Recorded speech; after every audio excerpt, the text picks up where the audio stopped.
Gujarat number 1 engineering university Sankalchand Patil university.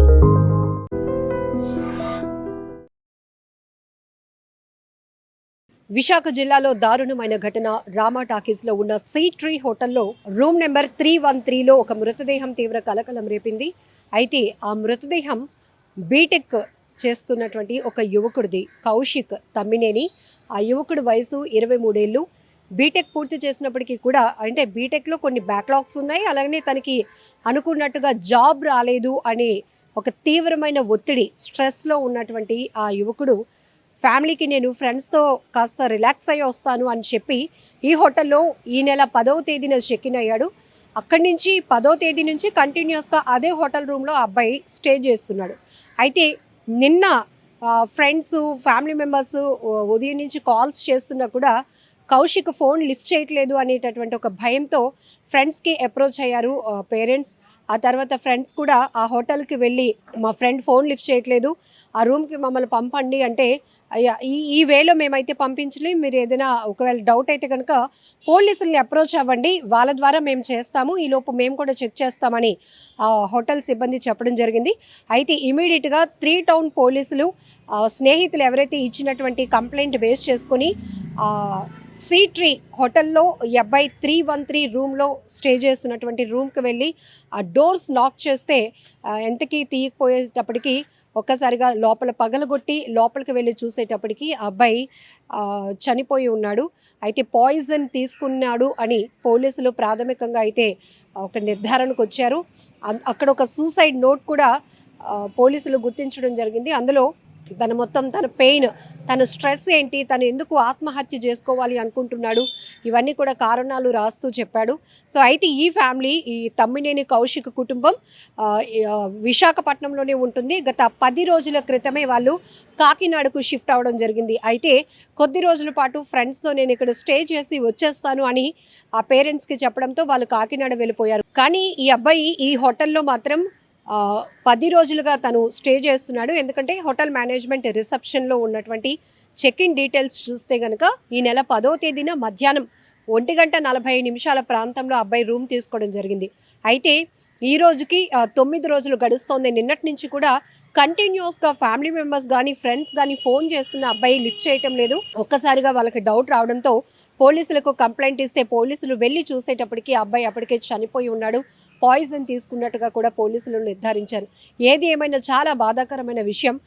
ఇప్పటికే తనకి job రాకపోతే ఇంకొకటి ఏదైనా ట్రై చేయాలి. ప్రతి ఒక్కరికి జాబ్ రాలేదనే ఒక కారణంతో అర్ధాంతరంగా బలవన్మరణానికి పాల్పడాలి అనుకుంటే ఇంక ప్రపంచంలో ఎవరు మిగలరేమో.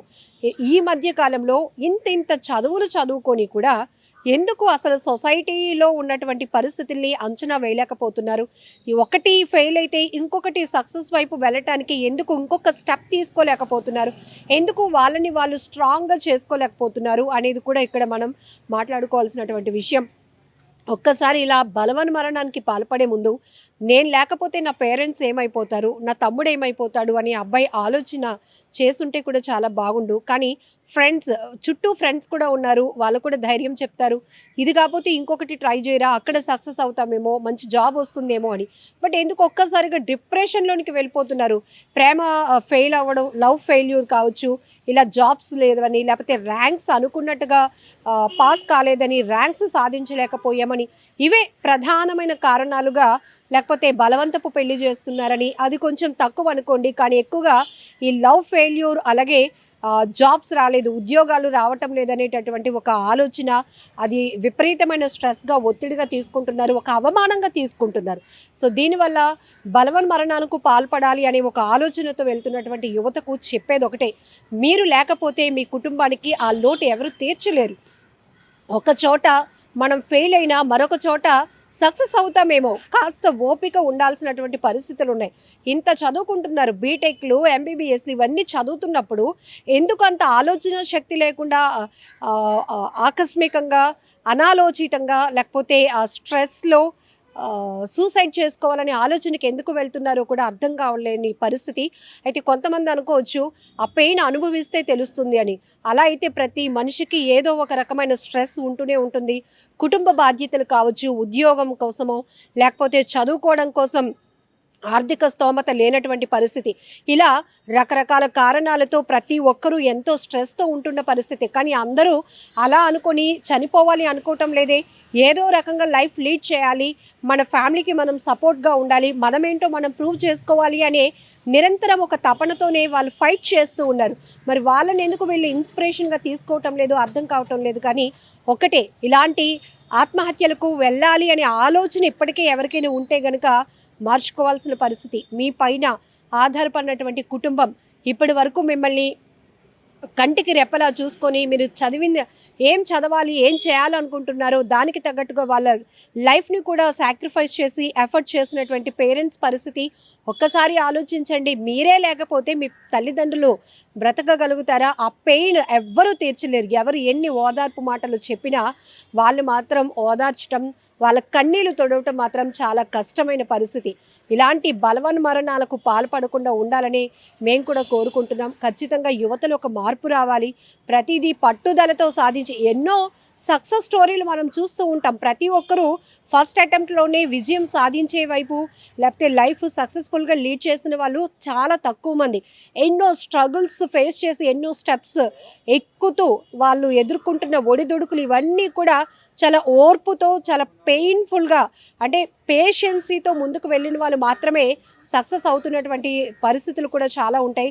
ఇలాంటి పరిస్థితులు మీరు ఉన్నప్పుడు, బాగా ఒత్తిడిగా ఉన్నప్పుడు, నేను ఎవరితో షేర్ చేసుకోలేకపోతున్నాను, పేరెంట్స్కి భారంగా ఉండకూడదు, ఫ్రెండ్స్ అందరికీ జాబ్లు వచ్చేసాయి, నేను ఒక్కనే జాబ్ లేకుండా ఉన్నాను, లేకపోతే నేను ప్రేమించిన అమ్మాయి ఇష్టపడటం లేదు, నన్ను పెద్దవాళ్ళు పెళ్ళి ఒప్పుకోవట్లేదు, ఇదంతా ఒక ఆలోచన. రైటే, మీరు అనుకునేది జరగకపోతే ఇక తనువు చాలించాలి, బలవన్మరణాలకు పాల్పడాలి అనే ఆలోచన మాత్రం చాలా అనాలోచితమైనది. క్షణికావేశంలో మీరు తీసుకుంటున్నటువంటి ఇలాంటి నిర్ణయాలు మీ కుటుంబానికి చాలా తీరని లోటు. మీకోసం మీ ఫ్రెండ్స్ కూడా అంతే బాధపడుతూ ఉంటారు. మీ తల్లిదండ్రులు ఏడుస్తున్న, ఆ పేరెంట్స్ ఏడుస్తున్నటువంటి రోదన మాత్రం వర్ణనాతీతం అని చెప్పాలి. బిడ్డను కోల్పోయినటువంటి వారిని ఓదార్చడం ఎవరి తరం కావటం లేదు. ఇకపై అయినా ఇలాంటి క్షణికావేశంతో తీసుకునే నిర్ణయాలకు వెళ్లకుండా ఉండాలని మనస్ఫూర్తిగా కోరుకుందాం. And for more videos, Please subscribe to iDream. Please subscribe to iDream. Please subscribe iDream. And please subscribe to iDream. For more videos, subscribe to iDream. please like, share and subscribe to the channel. Congratulations, iDream. Subscribe to iDream. Subscribe to iDream. So subscribe to iDream Media. iDream team andarki huge congratulations. Please subscribe iDream Media. Please subscribe to iDream. Subscribe iDream. Please subscribe to iDream. iDream అంటే నా కళల ఛానల్ను subscribe చేసుకున్న నోరు తిరుగుతలేదు, మీరైతే గంట గుర్తు కొట్టండి. For more such videos, please subscribe to iDream. Subscribe to iDream. Please subscribe to iDream. Please subscribe iDream Media. Please do subscribe to iDream. Please subscribe to iDream Media. For best entertainment and information, please subscribe iDream. And don't forget to subscribe to iDream.